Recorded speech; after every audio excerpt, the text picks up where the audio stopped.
Hello, hi, how are you? I am a very, very tired girl, but I'm also a very, very happy girl. I passed my gestational diabetes test. Very excited. And partly why I was anticipating this so much is because, or just anticipating, maybe even angsting over this test, it's because I have PCOS. And I know because of that my body processes sugar and insulin slower than maybe the average person who doesn't have it. So, but I passed. I'm very happy. And with that, I treated myself to a bowl of Trick cereal when I got home. I thought I would break down a little bit of what I did to potentially increase my chances of passing the gestational diabetes test, and then talk about like what my experience was, basically like what they did in the appointment. I'm so glad that this test is over, and I feel like I didn't even sleep very well last night because I just didn't want to have it. And also I've heard that it's not the end of the world if you do have it. Like, I have a friend who's the picture of health who tested positive, and obviously it can be just like a bummy thing, but she's healthy, baby's healthy, and she's doing what she needs to do to get through that. But yeah, so basically since I've started feeling better, like past my first trimester and honestly well into my second trimester, I started doing the things that I knew and I was doing before I even got pregnant that helped balance my hormones, which was exercise regularly, low intense stress, like non-stressful workouts. So I personally didn't do HIIT workouts nor like sprints or anything, but I would do like bar and Pilates and the whole 12-3-30, like walking on the treadmill. So the last couple of weeks, aside from being inconsistent during the holidays, I really tried to be consistent with working out. So I was doing that, I was moving my body, drinking lots and lots of water, really prioritizing putting in veggies or greens with at least one meal a day. So it was mainly lunch or dinner. If there wasn't a veggie with my dinner or lunch, I would try and have a salad on the side and eat that before my actual meal. That's supposed to help. But those are the things I was generally doing before, leading up to this week prior to my test. So this whole week, like so it's Tuesday today. Last Tuesday, I hadn't eaten any sweets or any artificial sweets. Like I would have fruit, and then, dressings or whatever that have a little bit of sugar in it, but I wouldn't have like candy or sweets or desserts. Yeah, that was like the thing leading up to it.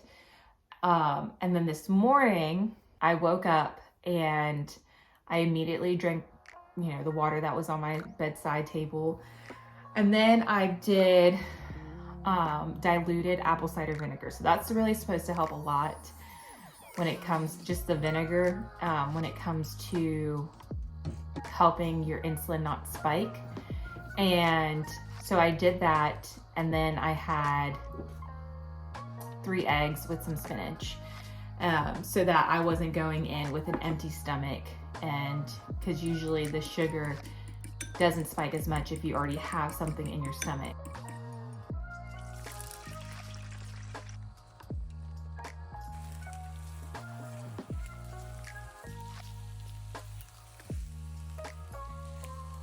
So that's all I did with this morning, with prepping for it. And then, so I like woke up at 7. I had to leave my house at like 7:30. I left at like 7:40.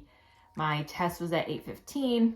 So when I got there, I checked in, and the nurse took me back to the room, and I drank like a bottle, probably like this big. I don't know if that says anything. It's like not a teeny water bottle and not a regular water bottle. It's just somewhere in between, of their glucose drink. It's clear. There's really nothing to it. It's not bad. I think they've changed the drink over the years because I feel like a lot of people my age, a lot of women my age will go in with expectations that it's going to be very gross because like that's just what you hear.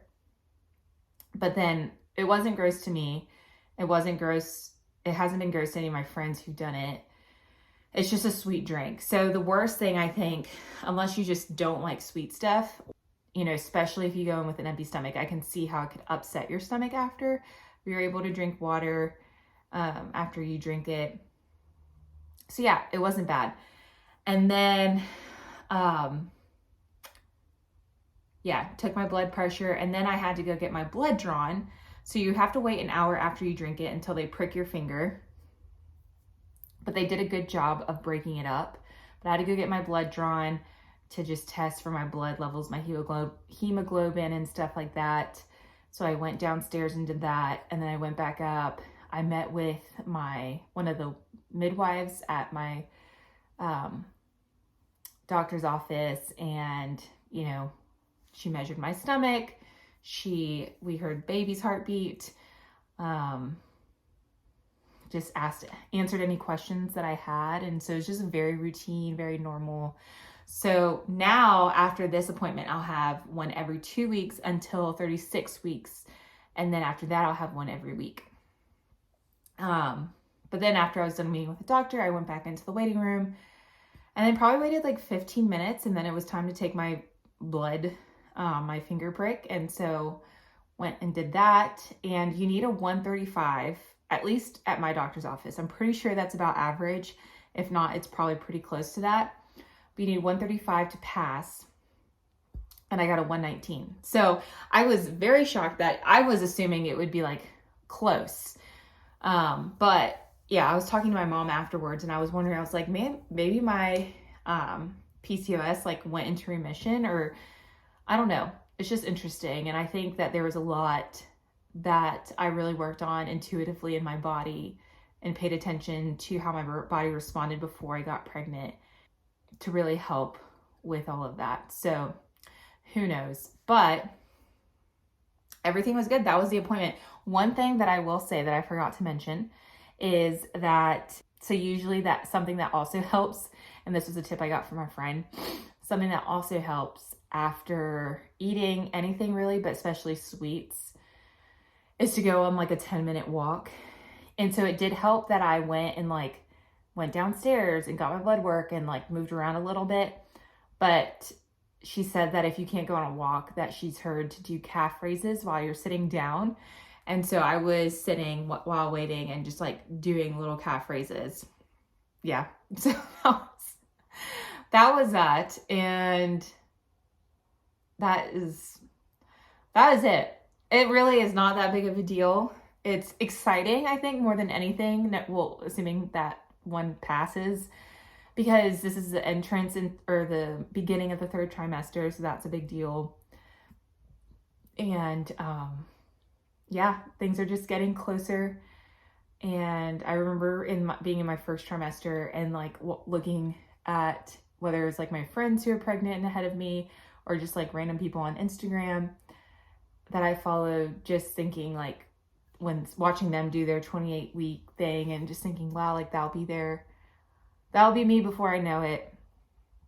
And now they're about to have a baby or already have their baby.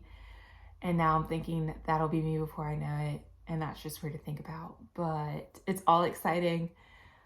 That's all I have to say. I'm also having coffee. I didn't have coffee this morning.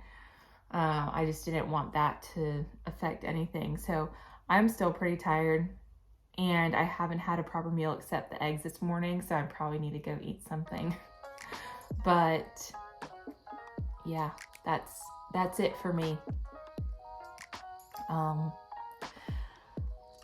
I am signing off. I don't really know what to say. My hair looks really shiny. All right, until next time.